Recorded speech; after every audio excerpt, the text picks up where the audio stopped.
This is an interview with Professor Johnmarshall Reeve. And what we're going to do in this interview is have a conversation with a purpose. We're really going to unpack what we mean by intrinsic motivation, the key components, and most importantly, what it means in practice for teaching professionals. What can they say and do in the classroom to make a real difference to enhancing the intrinsic motivation of students? Professor Reeve, great that you could come here. I'm really looking forward to this conversation. Glad to be here.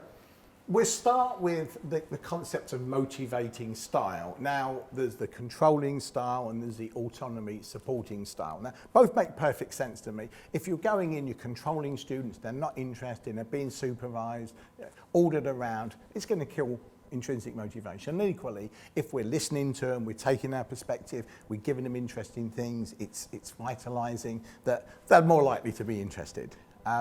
But the question that people will be saying, okay, this makes perfect sense, and it seems to connect to the humanness of human needs, psychological needs, but what do teachers have to say and do in the everyday world of classrooms?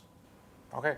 Well, first the controlling style, which we don't need to talk about because it's so common in the culture. It's so prototypical, authoritarian. You know what controlling people do. They take charge. They raise their voice, they shout, they point, they tell you what to do. They kind of take control of the situation. That's why we call it controlling. But the autonomy supportive, we need to explain that. We need to understand what is valuable, what teachers are doing when they're autonomy supportive. So the essence of autonomy support is just that, is to support people's autonomy. So to do that, the first thing you need to do is develop a relationship where you communicate this tone of understanding to the students. I understand you. I'm here to help you. I'm here to support you, which is, we think, the opposite of a controlling style. So the essence, the starting point is this tone. Why are we talking? Why am I here? What's my role in the classroom? So I'm here to support you. I'm here to understand you, here to help. That's where you start. Now, how do you do that in practice? First thing, the starting point, you always want to begin with taking the student's perspective.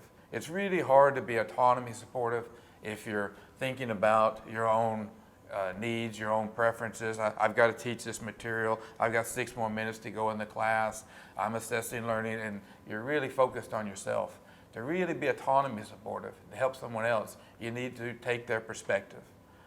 What are their goals? Why are they here? What are they interested in? Are they understanding what I'm doing? So really the starting point. And then once you really feel like you understand who you're interacting with, who's learning you're supporting, then it becomes a matter of, okay, now how do I support that learning?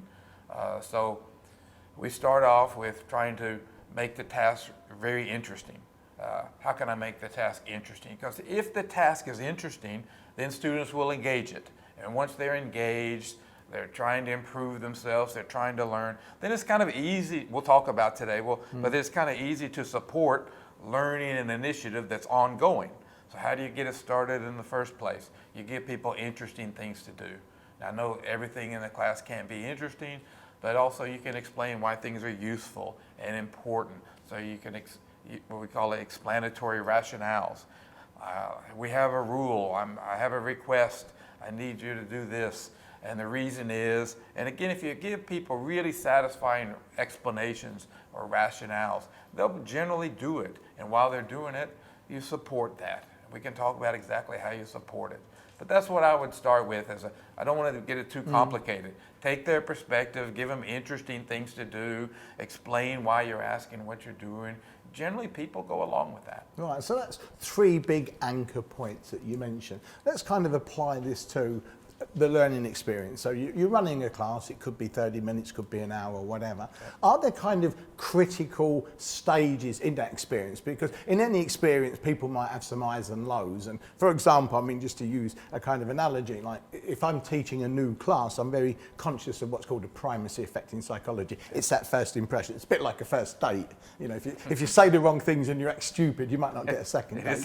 So in terms of the flow, you know, the before class, during the course, the flow of the lesson, are there some critical phases, and are there some specific high impact things that we can do? Yeah, it's really an important consideration if you want to become more autonomy supportive, to understand that the critical moments really take place before class begins. It's preparation.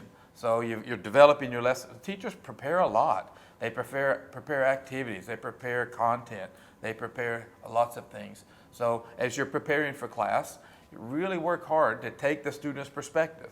Will students find this interesting? Is this relevant to their goals?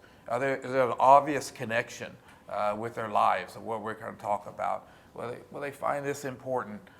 So you go over your lesson plan, not from your own perspective, but from the student's perspective. So, okay, maybe they won't find that interesting. Well, you redesign the lesson until you're fairly confident that students will find this interesting. And in the past, students have found this interesting. And this not so interesting. So it'd be smart to kind of cut this material. Right, so just to come in. So what you're kind of saying, in finding out the student's perspective, you're activating their prior knowledge about their learning, about their goals. And this is done in conversation over time with the students. And this becomes an ongoing resource. So it's very important to activate that prior knowledge about them. Even at first, students aren't even there while you're in your office preparing, but you've got them in your head and you're doing these mental simulations. I'm seeing how my students react if I do this, if I do this. So you're trying to tailor the class to something that they'll find really interesting. Now you actually go to class, and then the first few minutes of any learning activity we find are by far the most important because, like you said, on the first date, the first few minutes, the students get that this is going to be interesting or not. This is going to be useful or not. So the critical moment, maybe the critical seconds, 30 seconds, is present the activity and show that it's interesting, present the activity or the material to be learned, and communicate why it's useful. And that's at least half and probably 90% of the game. There's a lot more you can do to be autonomy supportive, but that's where I'd start. If I have the student's perspective and I give interesting, useful activities, then engagement will be on track. So these are the critical moments in the flow. Now, so if class is 50 minutes long, so far we've only talked about 2 minutes of class time or 3 minutes of class time. There's a lot more to be autonomy supportive as you go, but that's the starting point. So what are some of the other things? Is it once you've got an interest in activity, so you've got some attention, that there's engagement, the student have got some enjoyment, they seem to display some enjoyment, and then that activity finishes, and then there's still 30 minutes in the lesson, and that's where, as we know, attention can drift away over time. What are some of the strategies to get the students engaged and keep them in a good intrinsic state over time? Well, let's go a little bit deeper on how do you make something interesting. Right. Because it's partly the task, but it's partly the learner as well. It's like reading the newspaper. There's two stories. This story's interesting and this story's not interesting. Well, why is that? Well, this story is relevant to my goals. It's relevant to my experience. It's relevant to who I'm trying to become. This is interesting. This other story is kind of irrelevant. It's in the business section or something. So this is just not interesting because it's not consistent with my goals, with my aspirations, with my values, with my purposes. So I'm not going to read it. I'm not interested in it. So in classes, you start off taking students' perspective. You ask them, okay, here's the material for the day. Here's what we're going to cover. Is this interesting to you? And if not, you want to tailor it and revise it until it is. Is this consistent with your goals? What are your goals? What are you trying to accomplish? Here's the subject matter. What's useful about this? What do you want to learn about most? And this is how you activate interest.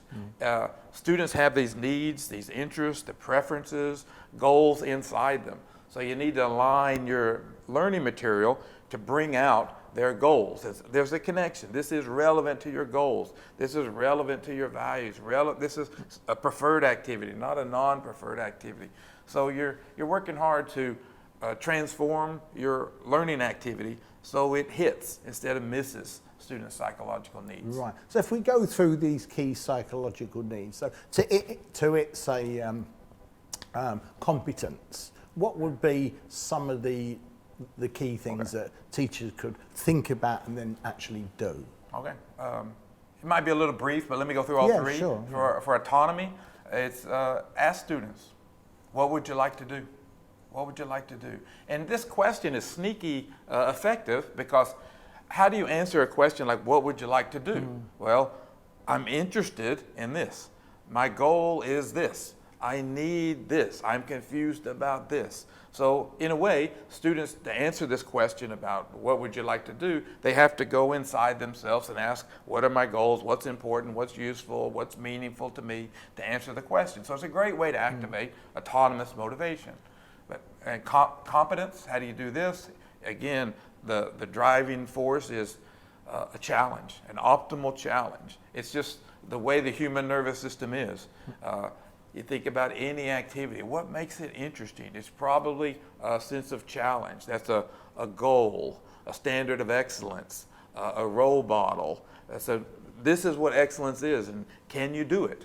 And any kind of question of can you do this involves competence. It's an issue, it's a task, and it's an issue of competence. And that's what we call motivation. I made competence relevant to the activity. So you're not just riding a bike or writing a paper, but you challenge your competence at the same time. So writing a paper might not be interesting, or revising your paper might not be interesting, but challenge yourself as a writer. Can you revise the sentence? Can you clarify the sentence? Can you shorten the sentence? That's challenging, and that's interesting in and of itself, the way sports and things are interesting. And for relatedness, that's the third need that we really emphasize. I think this is the easiest need of all to activate. All it takes is social interaction. Have people talk to each other. Put people in the context of social interaction, and all of a sudden relatedness comes out of their nervous system and it's part of the activity. So I'm not only talking about an educational issue, I'm relating to you as another person, and if I get this warmth and acceptance back, it makes the activity fun because I had this relatedness, need satisfaction. So that's quite simple, because some lecturers might say they're quite introverted people and they're shy and they're not quite sure what to say to students. So really it's just a question of going up to them and saying, you know, what are you interested in, what are you doing, how are you finding the subject, and keeping a kind of relaxed tone. So it's not really an eye level sort of acting presentation skill, is it? No, like, do you have to be an entertainer? Do you have to be an extrovert? No. I'm not very extroverted. I'm an introvert. I'm kind of quiet. I'm kind of reserved. So I think it's an asset to be extroverted and highly sociable and things like this, but it's not necessary. You just have to take people's perspective, really want to help them and understand them and be responsive to them, be a good social interaction partner. I'm here to help you. I'm here to support you. And it's kind of a mindset. It's kind of an interaction style. And if you're an introvert, I don't think it's not a handicap. It's probably an asset if you're extroverted and sociable and very easy going to be with and natural conversationalist, but it's not necessary.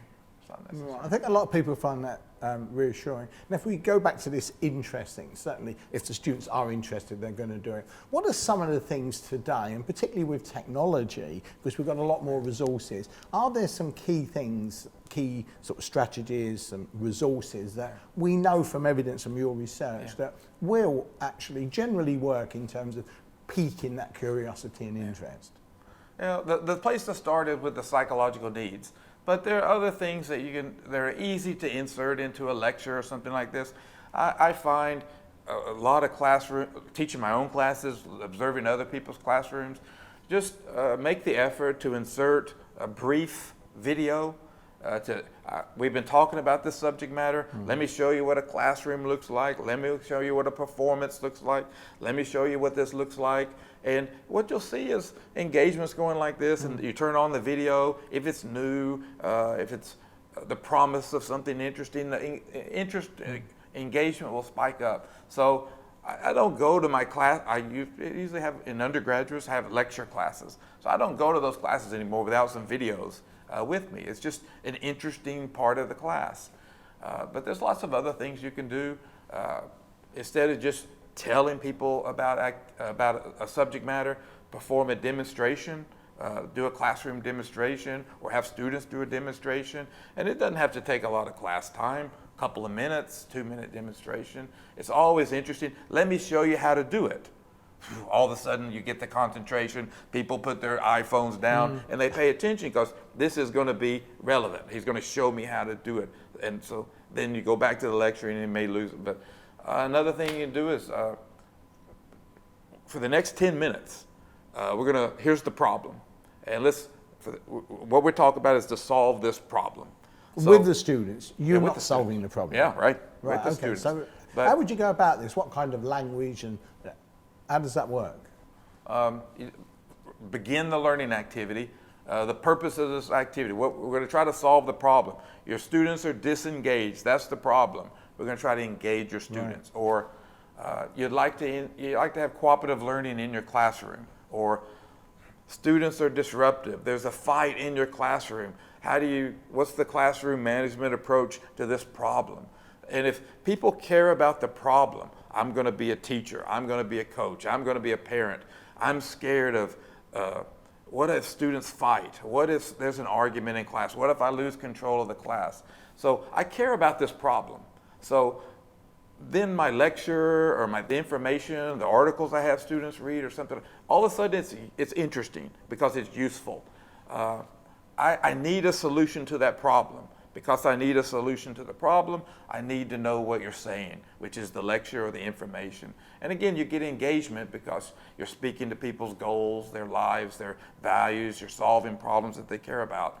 So I recommend put some videos in there, problem of the day, classroom demonstrations. I think you want to avoid just a lecture. Lectures are great. I'm a pro lecture guy, but after about 10 minutes of sitting still and listening, the mind tends to wander.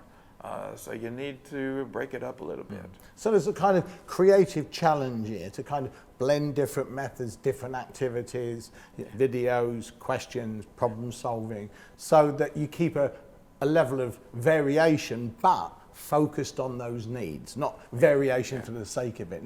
Let's show a lot of videos. Those videos have got to be short, crisp, interesting, relevant, that are going to get them thinking and connecting to their goals. I really like the emphasis on the relevance. It's not about entertainment. It's not about bells and whistles. It's not about putting on a show. It's about making class interesting and useful. And there's lots of ways you can make it interesting and useful, and that we'll talk about. And these are some of the ways. So you work hard to get the video that's highly relevant. It's a beautiful demonstration to supplement the classroom lecture. You don't put on something that's entertaining and off topic.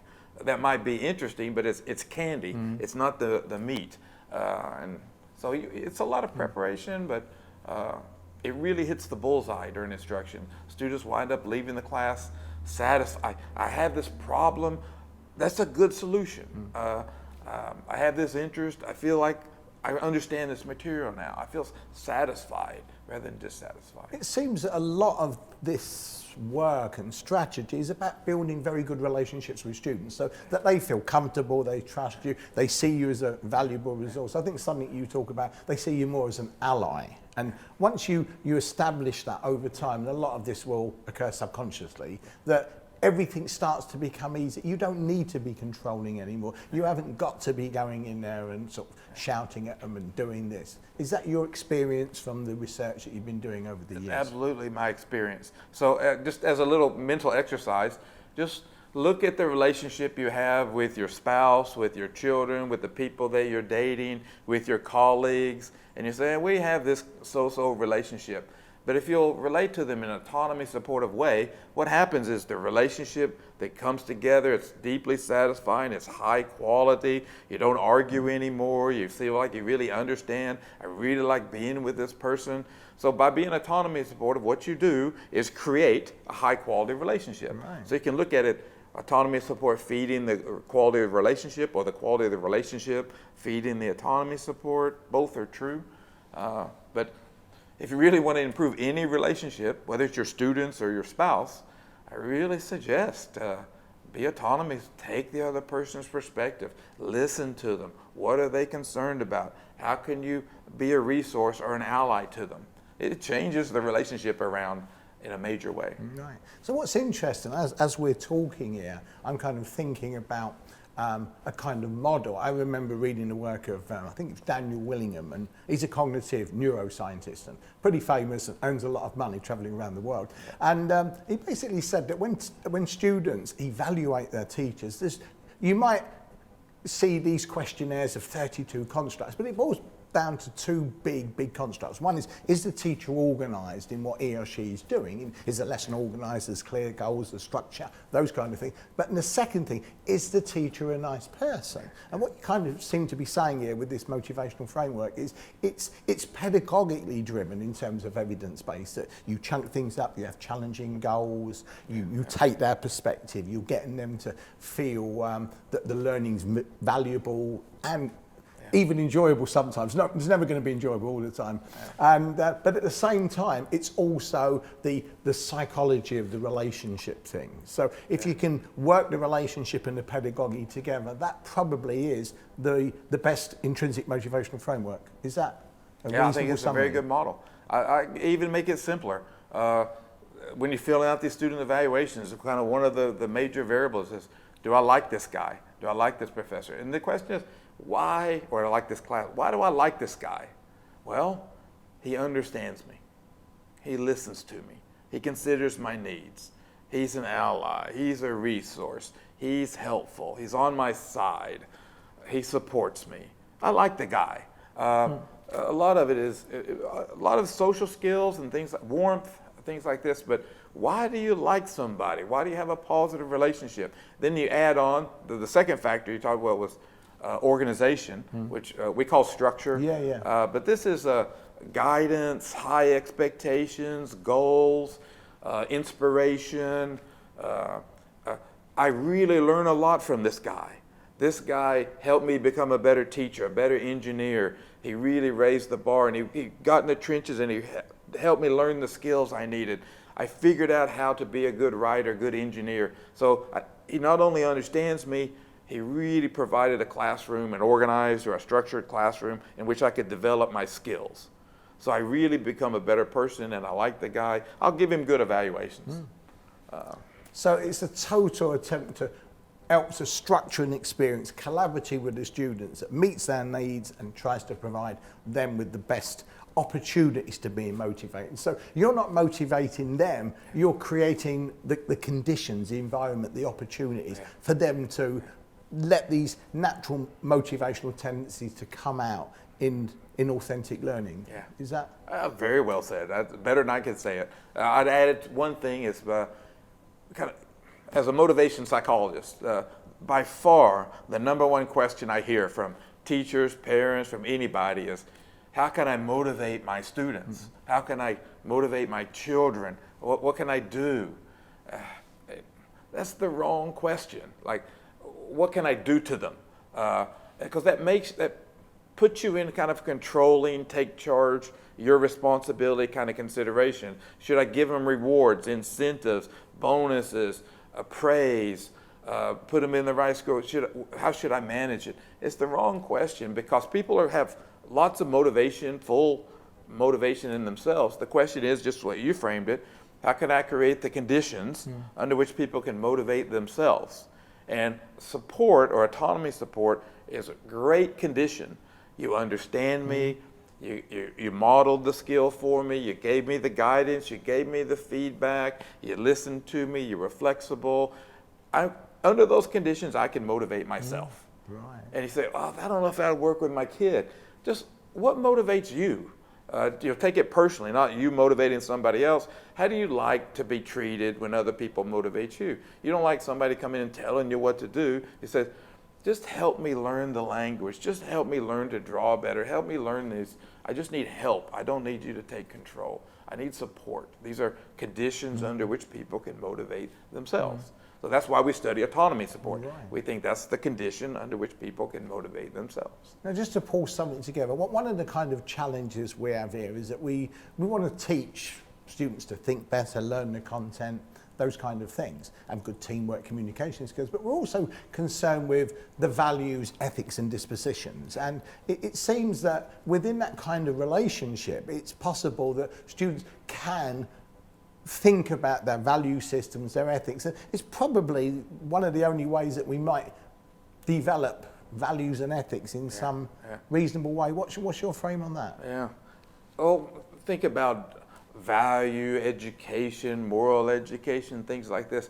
I really think that a wise starting point is an internal frame of reference, where you start off, what are your values? What do you believe in? Why do you believe it? So you start with a self-reference, your own perspective, reflection on that. Does it hold up? Does it meet external standards and things like this? So I really like to start off these kind of values. What's important to you? Why? Let me hear you, the reasons. And then, well, this is important to society. You might want to consider this. And I can help your values, strengthen your values by explaining why other people consider like pro-social behavior or donating your time to a good cause or recycling or whatever it is. Let me explain. You may not be aware of the benefits or the utility of behaving this way or recycling. Let me just take a minute, explain what that is, and have you reflect, maybe that makes sense. That would be useful or helpful or improve my relationships or improve the environment. Now that you put it down, I think I'll take that value on. We call this internalization. And autonomy supports really fuel for internalization. So instead of telling people or socializing values into people, kind of the outside-in model, well, you think you just need to support people's internalization. People want to interact effectively with their world. So they want to internalize. They want a strong value system. They're looking for it. And if you don't provide it to them, they'll find it somewhere else. So help them by giving them explanatory rationales, being patient, taking their perspective, listening to them, going back and forth with them. People can work out responsible, pro-social values. Right. What would you say? I mean, there'd be people that would be listening to our conversation and say, yeah, that makes a lot of sense. It's got face validity, it's got scientific evidence, but there's always those individuals in life, and we get them in the classrooms who are negative and whingy, and what's called sort of the sort of negative effect thing. So if you've got students who, I can't be bothered, no, I'm really not interested in anything, and for whatever their socialisation, whatever explanation you want to put on, they're just difficult individuals. Now, from an autonomy supporting motivating style, what do you recommend? How does that work? These are tough issues, so I'm glad we're talking about it. Like students who are really disengaged. I'm not talking about it loses concentration, but won't even come to class or doesn't participate, sleeps in class, or aggressive to the point of really disrupting the class, or violent or cheating or harming themselves. They really kind of things like that, really disturbing kind of, these are tough. I don't know, how can I support this person's autonomy? The first thing I'd say, look how that person's been treated. At least 9 times out of 10, how people treat this person, they're probably controlling. They're don't do this, you're bad, you can't regulate your own behavior, so I've got to regulate it for you. Very controlling approach. They kind of live in a context of controlled relationships. They leave your classroom and the people that they interact with, try to control them and boss them. So this is what we call it need frustration. It's kind of a manifestation of this. They're not functioning well. They're socially, personally functioning well. So it's a developmental effort. So I'm not going to treat them that way. That's only going to make it worse, because you control people, they put up resistance, they put up defenses. Like, you're against me. You're trying to change me. You're the man. You're the socializer. So I'm going to put up my defenses. And I think what they really need is somebody to sit down with them face to face. Why are you doing this? Trying to understand it. There's probably a good reason. They're aggressive. They're whatever the problem is. They're bored in class. Where's that coming from? And then try to help them. Try to communicate that you're on their side. What do you think's causing this problem? What do you think you could do about it? How could you reverse it if you wanted to make more friends or be more pro-social or do better in school? Where do you think you would start?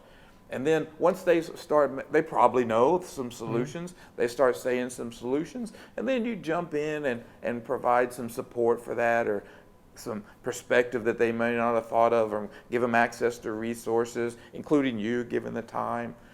That's how people change their behavior. It's not because you made me change my behavior and you consequences. People just say, you know, I'm not going to be a bully anymore. I'm not going to be disengaged. I'm not going to be late for class. I'm going to change my behavior because I want to interact effectively and have friends and things like that. That's so people change themselves.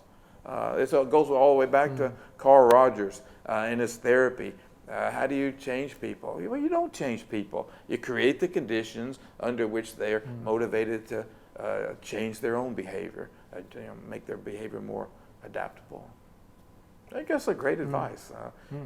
And if you say, oh, that's naive, well, just look. When you treat people in a controlling way, you boss them around, how does that work for you? It works terribly. It just makes matters worse. And here's an opportunity at a real solution. Just listen to somebody. Try to understand them. Ask them why they're doing what they're doing. Maybe make a few suggestions about what they could do differently that other people would react more positively to. Then you're an ally, like we said. Then you're a resource. You're a help to that person. Yeah. Thanks so much for your time, Johnmarshall. Right. And we've really unpacked a lot of these things here, and it's a question of applying them in practice. And like you'd probably say, in all learning from your work, it takes time for teachers to do these things, but the benefits are there. The benefits are there. In the longer term, and that's as good as I think we can ever be as teachers. We can do our best, with the best evidence, best practices, and that's... Teaching's a career. It takes a while to learn all these skills. Absolutely. So thanks for your time. Yeah, I enjoyed it. Yeah, cheers. Yeah, thanks.